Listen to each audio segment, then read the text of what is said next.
I've been wanting something a bit more put together and practical to wear to events, and since I love an excuse for a project, especially a historical one, I thought, why not make a 1930s style dress? They're dramatic, they're elegant, and they're so much more practical than other eras of fashion.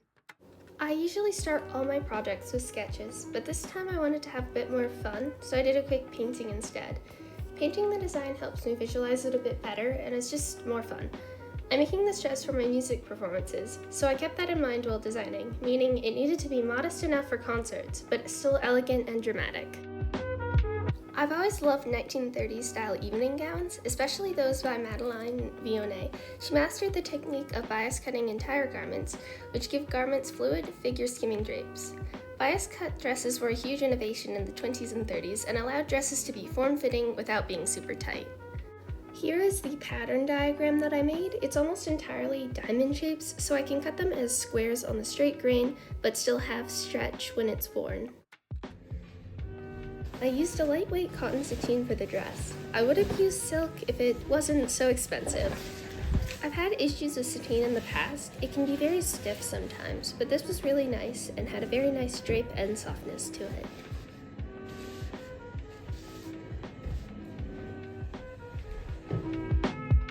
I scaled up my pattern to fit on Christmas wrapping paper and then traced it onto the fabric because this fabric can show pin marks sometimes. I am using mugs as pattern weights, but I couldn't find mine. I do have the words pre-calc FRQs written on my hand, but I did have a pre-calc test that Monday, and I wanted to remember to study for it. I had to make a few modifications to the pattern pieces so it would actually fit me, so some of the pieces are no longer perfect squares, but I was still able to line them up pretty well.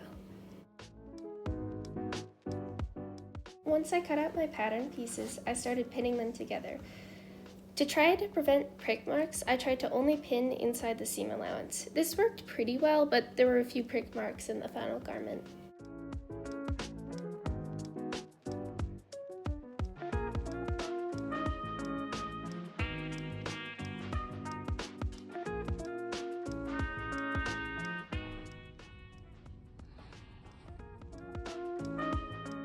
I ended up sewing the skirt together first because it was much easier to line up the seams of everything with the skirt constructed first.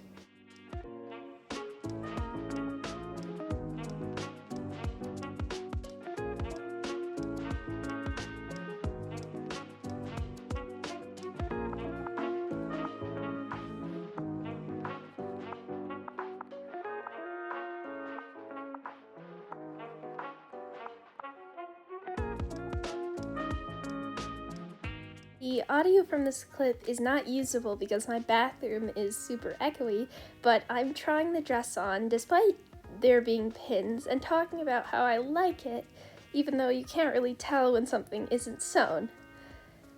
I did prick myself.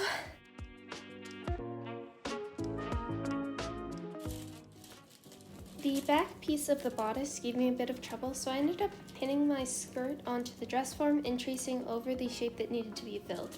It wasn't the most precise method, and it was a little uneven, but it worked pretty well.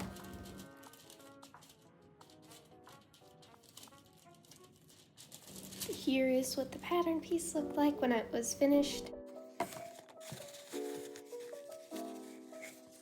After I had finished the skirt, I tried to sew the bodice to the skirt, which ended up being a lot harder than I expected it to be. The seams had to line up perfectly, otherwise it would pucker really badly in the front. I actually had to unpick one of the skirt seams and readjust everything. It was really tedious, but I know I would regret any sloppiness, so it's worth getting right.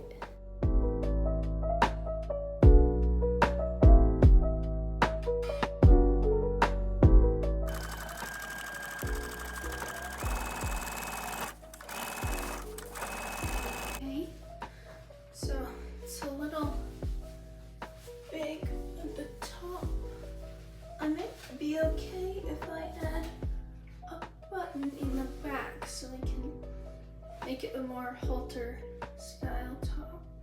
Hemming is always one of my least favorite parts of sewing, and if I'm being honest, I have no idea how to make machine-sewn hems look good, so I finished all the edges with a rolled hem stitch by hand. It took forever, but it looks so much better than if I had just machine stitched it.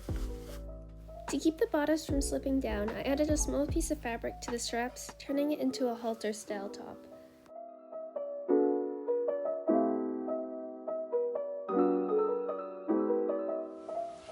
This project took way longer than I expected it to. The sewing itself wasn't too bad, but I spent over a week making tiny mock-ups, trying to figure out a pattern that actually worked.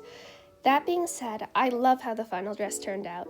Depending on how I style it, it can look quite modern, which is refreshing compared to my other historical pieces.